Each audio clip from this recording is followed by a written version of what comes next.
সবার চোখে মুখে হাসি, চোখে গর্ব এবং হৃদয়ে অনুভূতি হচ্ছে একটি শব্দ, উই ক্যান, উই ডিড ইট।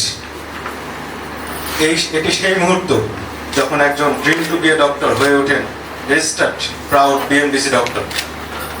আসুন আমরা মিলে উদযাপন করি আজকের এই সাফল্য, গর্ব, আনন্দের দিনটিকে।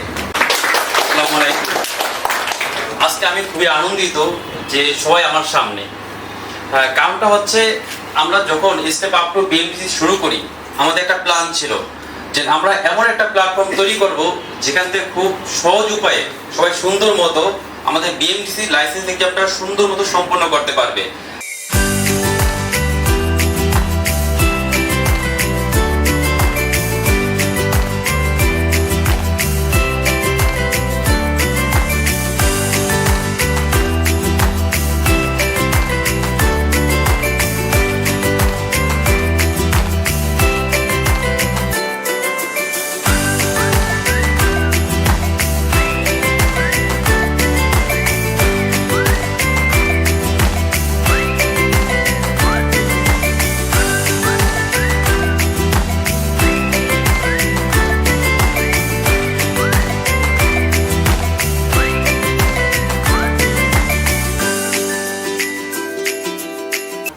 বাংলাদেশে যে এক্সামগুলো হয় সাধারণত এগুলো অ্যানাটমি বা এমসিকিউ বেস যে জিনিসগুলো থাকে, এইগুলো না করে তুমি আদার্স দিতে পারো। তো ওনার যে হেল্পগুলো ছিল এগুলো খুবই মোটিভেশনাল, সবসময় সাপোর্ট করতো। লাইক যদি খুব বেশি স্ট্রেসফুল হইতো তো ওনাকে নক দিলে জিনিসগুলো বলতে যে স্ট্রেস নেওয়ার কিছু নাই। আর উনি এত ফ্রেন্ডলি সবার সাথে যে ওনার সাপোর্টটা আমার জন্য, অ্যাটলিস্ট আমার জন্য খুবই হেল্পফুল ছিল এবং কমপ্লিট করার ক্ষেত্রে খুবই কাজে দিয়েছে। তারপর যদি বলি, আমরা কয়েকটা পার্সোনাল গ্রুপ করি নোমান ভাইয়ের পড়ার সাথে সাথে, ওইখানে আমরা সবাই পড়াশোনা করি। আসসালামু আলাইকুম, আমি ডক্টর ইভান। আমি নিশা মেডিকেলে পড়েছি চায়না থেকে। আমি গ্র্যাজুয়েশন করেছি 21-এ। দেশে আসার পর হঠাৎ করে বিয়ে হয়ে যায়। বিয়ের 2 দিন পর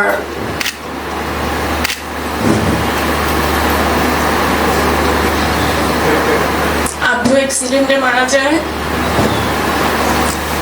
সরি।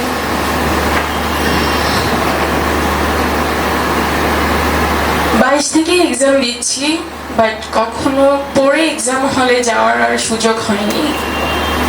বাট 22 থেকে 25 পর্যন্ত এমনও হয়নি যে প্রতিবার এক্সাম দিতে পেরেছি। জীবনেও তো পাশ করবো না, এত মানুষের পাশ হয়, তোমার কেন হয় না? তোমার তো পরিচয় দেওয়া যায় না, তুমি তো ডাক্তারই না। যাও, আগে ডাক্তার হও। এই কথাগুলো আমাকে এত ভেঙে দিয়েছিল যে আমি কখনো প্রিপারেশনই নিতে পারি নাই।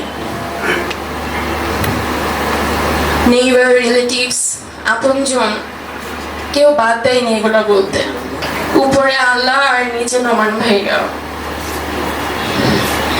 ভাইয়া ছাড়া পসিবল হতো না। এত কষ্ট, এত কিছুর ভিতরে ক্লাস করলাম, ভাইয়ার সব ক্লাস।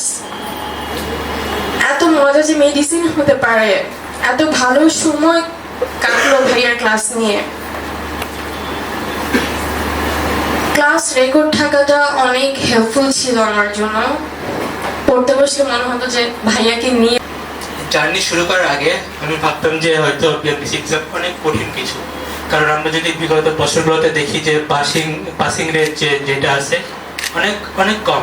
যেমন 450 জনের ভিতরে 150 জন পাস করতেছে।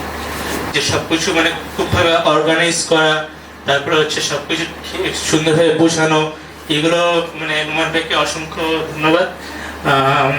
আর একটা কথা না বললে নয় যে নোমান ভাইয়ের যে রিসেন্টলি যে ওয়েবসাইটটা আছে এটা আমাকে অনেক অনেক হেল্প করছে। আমার এমসিকিউ মাস্টার ক্লাস পরীক্ষা এগুলো আমার খুব কাজে দিছে।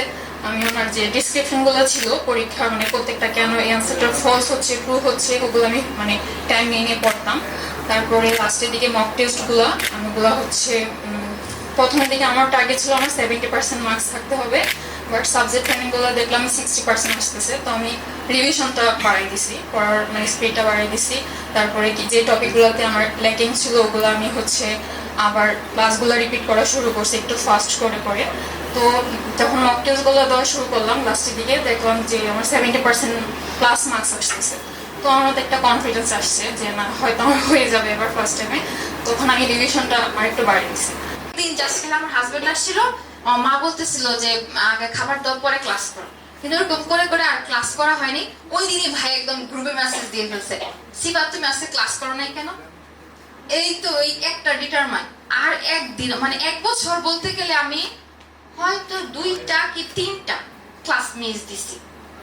মানে আমি ক্লাস মিস হবে এটার জন্য আমি ডাক্তারের কাছেও যাইতাম না। পরীক্ষার আগে ওয়েবসাইট দেখতে তেমন হয়েছে যে আমার চোখে আর আমি দেখতে পারতেছি না, ঝাপসা দেখছি। এখন আমি মানে ভয় পাইতেছি যে আমার মানে বই মার্কশিট না আমার করতে ভুল হয়।